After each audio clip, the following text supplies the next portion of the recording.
나왔습니다. 함께 읽겠습니다. 이에 모든 이스라엘 자손이 단에서부터 브에세바까지와 길르앗 땅에서 나와서 그 회중이 일제히 미스바에서 여호와 앞에 모였으니. 아멘. 기도하겠습니다. 하나님, 이게 비가 오락가락하는 와중에도 우리 성도들 이 새벽을 깨우고 기도하게 하시니 감사합니다. 방금 찬양했던 것처럼 내 모습 이대로 주님 받아 주옵시고 홀로 영광 받아 주시며 우리 성도들의 삶이 온전히 하나님 앞에 그렇게 설 수 있도록 인도하여 주시고 붙들어 주옵소서. 각자가 가져온 기도 제목이 무엇보다 자신의 모습 그대로 주님 앞에 드려지기를 원하오니 하나님 함께하여 주시고 주님 응답하여 주시옵소서. 하나님, 우리의 모든 기도의 소원들이 각자 있을 것입니다.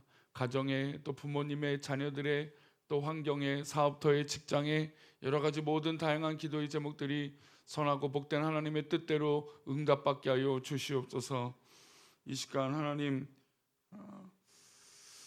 기도한 중 응답하심에 감사하며 장막이 빨리 나가고 새로운 합당한 장막을 인도하여 주시기를 바라는 감사의 예물과 또 범사에 감사에 드려진 예물과 또 1,000번째로 드려진 예물을 기뻐 받아 주옵시고 우리 가지고 온 모든 기도의 소원들을 주님 인도하여 주옵소서.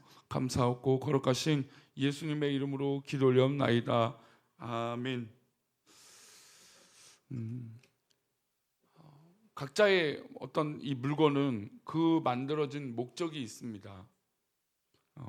주방에서 사용되어지는 칼은 주방에서 사용되게 진 것이죠. 부엌에서 쓰는 칼이죠. 요리의 목적입니다. 근데 그것을 다른 용도로 사용하게 되면 흉기가 되어질 수 있는 것이죠. 하나님이 사람을 만드실 때 하나님의 목적은 사람이 누구를 영화롭게 하는 것이죠? 하나님을 영화롭게 하는 것입니다. 그리고 하나님으로 말미암아 함께 즐거워하는 것이죠. 그러나 죄가 인간을 원래 이 창조의 목적에서 살아가지 못하게 하고 하나님 뜻에서 벗어나게 했다라는 것입니다. 그래서 우리의 삶이, 믿음의 삶은 적어도 내가 하나님을 영화롭게 하고 있는가라는 질문을 늘 고민하고 생각할 필요가 있어요. 내가 하고 있는 봉사가, 내가 하고 있는 섬김이, 내가 하고 있는 헌신이, 내가 하고 있는 모든 삶의 영역들이 하나님을 영화롭게 하고 있는가? 그리고 그것으로 말미암아 나는 즐거워하고 있는가? 이것이 우리 신앙의 본질적인 질문이요, 하나님이 나를 사랑하시고 나를 창조하신 목적인 것이죠. 그리고 그렇다면 하나님께서 교회를 왜 세우셨을까요? 교회는 하나님의 영광이고 정말 주님의 뜻에 부르심을 받은 사람들의 모임입니다. 그리고 하나님의 영광이 나타나는 곳이 바로 이 성전인 것이죠. 예수님께서도 말씀하시기를 교회는 기도하는 집이라고 말씀하셨습니다. 교회는 모이면 기도하는 곳이 되어야 합니다. 교회는 오로지 하나님 영광을 위하여 일하는 곳이 되어야 합니다. 그런데 원래 목적대로 교회 공동체가 세워지지 않는다면 하나님의 영광이 안 되겠죠. 그렇게 되지 못하면 사람들에게도 불행한 일이 됩니다. 교회 왔는데 기도하는 것이 안 되고, 교회 왔는데 근심이 되고, 교회 왔는데 하나님의 영광이 없다? 그러면 교회는 근심이 되는 것이에요. 오늘 읽은 본문의 이스라엘 공동체는 자신의 모임의 목적을 하나님의 영광을 위해서 사용하지 못하는 것을 볼 수 있습니다.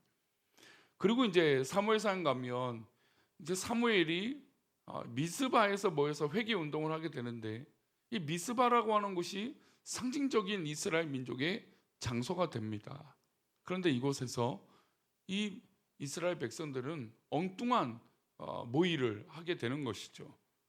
그 모습을 1절은 이렇게 기록합니다. 함께 읽겠습니다.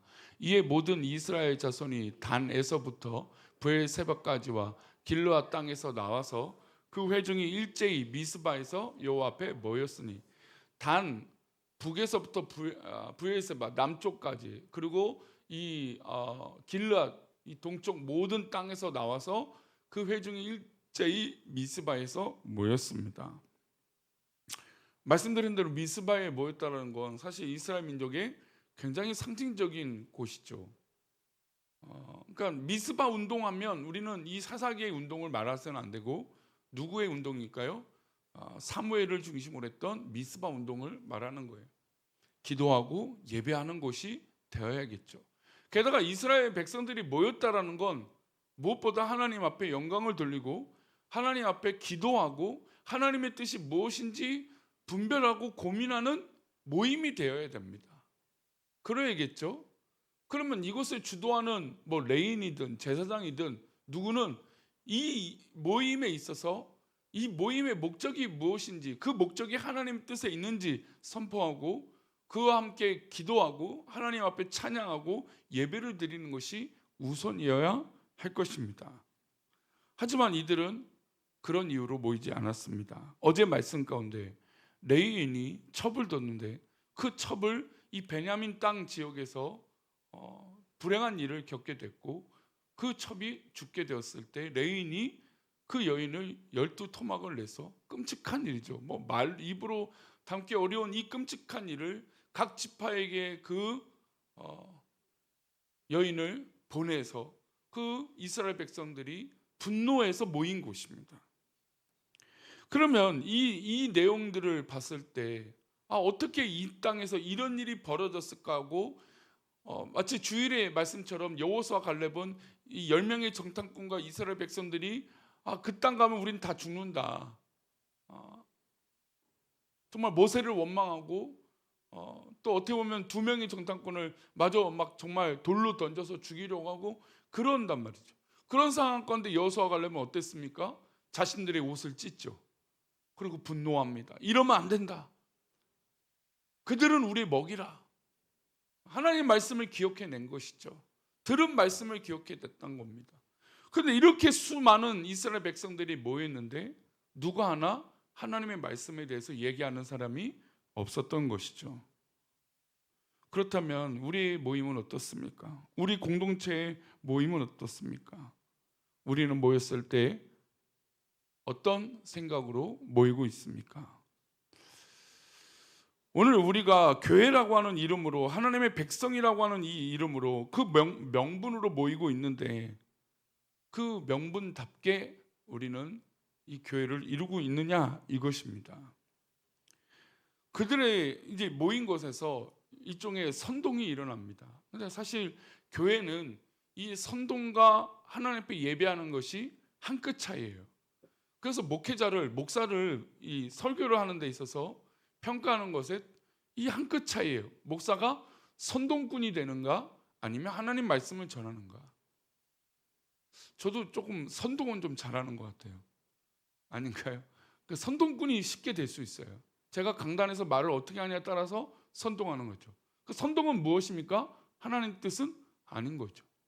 물론 하나님의 뜻으로 좋은 뜻으로 선동해서 좋게 하는 것도 그런 동력과 힘을 주는 것도 좋은 선동일 수도 있겠지만 그러나 대부분의 인간의 힘이 들어가는 순간 그것은 인간적인 선동이 될 것입니다.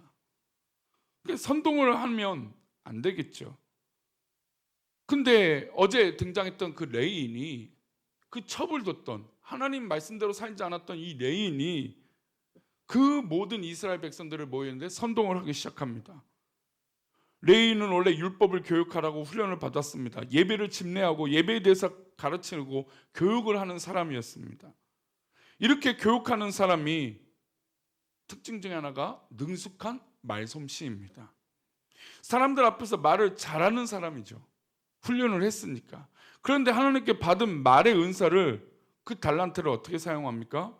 백성들에게 영적인 각성을 이끌어내는 것이 아니라 백성들의 마음을 갈기갈기 찢고 그들을 선동해서 악한 마음으로 이끌어가고 있다는 것이죠. 그리고 자신을 변호합니다. 요즘 최근에 한국 사회에 이루어지는 모습 보면 이 선동과 자기 잘못의 부인에 연속되는 것 같지 않습니까? 인간이 그렇다는 거예요. 목회자도 한 끗 차이고 성도도 한 끗 차이예요. 우리에게 주어진 이 달란트를 하나님 목적대로 잘 쓰면 되는데, 사용되어지면 되는데 우리의 이 달란트를 잘못 사용할 때가 있다는 거죠. 방금 말씀드린 이 레인처럼 말이죠. 4절부터 6절은 이렇게 레인이 선동을 합니다. 함께 보겠습니다. 레위 사람 곧 죽임을 당한 여인의 남편이 대답하여 이르되 내가 내 첩과 더불어 베냐민에 속한 기브아에 유숙하러 갔더니 기브아 사람들이 나를 치러 일어나서 밤에 내가 묵고 있던 집을 에워싸고 나를 죽이려 하고 내 첩을 욕보여 그를 죽게 한지라. 내가 내 첩의 시체를 거두어 쪼개서 이스라엘 기업의 온 땅에 보냈나니 이는 그들이 이스라엘 중에서 음행과 망령된 일을 행하였기 때문이라. 레위는 자신의 말잘함으로 자신을 변호를 합니다. 그리고 이들을 선동합니다. 그런데 사실은 자기의 잘못은 전혀 강조하지 않죠. 자신이 레위인임에도 불구하고 뭐가 있습니까? 첩이 있죠. 물론 이 베냐민 사람들, 이 지역에서 일어난 일이 잘못이 아니다라고 말하는 것은 아닙니다. 적어도 어떤 문제가 일어났을 때 레인이라면, 믿음의 사람이라면 적어도 누굴 먼저 돌아봐요? 나를 먼저 돌아보죠. 아, 이래서 내가 문제가 있구나. 아, 이래서 우리가 기도해야 되는구나. 이 레인은 이렇게 모여 있는 이들에게 그것을 얘기하는 것이 아니라 그들의 마음에 자극을 주사를 놓는 거예요. 그리고 그들에게 선동을 하는 것이죠. 그리고 이렇게 말합니다. 7절입니다. 이스라엘 자손들아 너희가 다 여기 있은즉 너희의 의견과 방책을 낼지니라 하니라. 그들의 마음을 다 선동질해 놓고 의견을 내놓으라 합니다. 살짝 자기의 책임은 빠진 것처럼 하죠. 그러니까 일은 다 저질러 놓고 자기는 마치 칼만 들었지 칼로 안 찔렀다 이런 것처럼 뭐 이런 거죠. 핑계는 남들을 선동시켜 놓고 남들 보고 찌르게 만들어 놓고 안 하게 난 아니다 라고 말하는 것처럼 말이죠. 하나님께서 주신 재능을 완전히 엉뚱하게 사용하고 있고 하나님의 영광을 가리고 있는 것입니다. 하나님이 그에게 말의 능력을 주셨는데 레인으로서 이스라엘 백성들을 잘 인도하고 지도하도록 그 레인에게 능력을 주셨는데, 달란트를 주셨는데 엉뚱한 곳에 사용하고 있다는 겁니다. 우리들에게도 신앙적 장점과 달란트가 하나님 주신 것들이 있죠. 이 달란트와 이 재능과 이 능력은 하나님의 영광을 위해서 잘 사용해야 될 것입니다. 우리가 받은 이 달란트와 재능을 어떻게 사용해야 될지 고민해야 되는 것이죠. 하나님은 우리에게 주신 좋은 재능들이 얼마나 많이 있는지 모릅니다. 어쩌면 저분은 저렇게 귀한 재능을 가졌을까? 저분은 어떻게 저런 힘을 가졌을까? 그런데 그 재능을 하나님의 나라를 위하여 하나님의 영광을 위해서 쓰이고 있는 것이 아니라 엉뚱한 곳에 사용되고 있다면 우리는 우리의 신앙을 돌아봐야 됩니다. 하나님이 나에게 주신 재능을 하나님 나라 갈 때까지 하나님의 영광을 위해서 쓰여야 되겠죠. 오늘 레이는 엉뚱한 곳에 이 힘을 다 쏟은 것입니다. 우리의 재능과 우리의 힘이 엉뚱한 곳에 소진되고 있는 것은 아닌지, 아니면 하나님 기뻐하시는 곳에 쓰임받고 내가 그렇게 살고자 하고 있는지 우리 자신을 돌아봐 하나님 앞에 능히 쓰임받는 우리 귀한 성도들 되시기를 축원합니다. 기도하겠습니다. 하나님 아버지, 우리가 늘 주님의 뜻 가운데 있기를 원합니다. 그러기 위해선 나에게 주신 재능과 이 달란트를 하나님 뜻 가운데 쓰고자 하는 하나님 기쁨과 은혜가 있게 하여 주시옵소서. 주께서 사랑하시는 믿음의 백성들을 더 굳건하게 하여 주시고 정말로 하나님 기뻐하시는 그 은혜가 우리 삶 속에 넘치게 하여 주옵소서. 우리가 가지고 온 이 새벽의 기도의 제목들조차도 하나님의 영광이 되게 하여 주옵소서. 그렇게 인도하실 것을 믿사오며 예수님의 이름으로 기도 올려옵나이다. 아멘.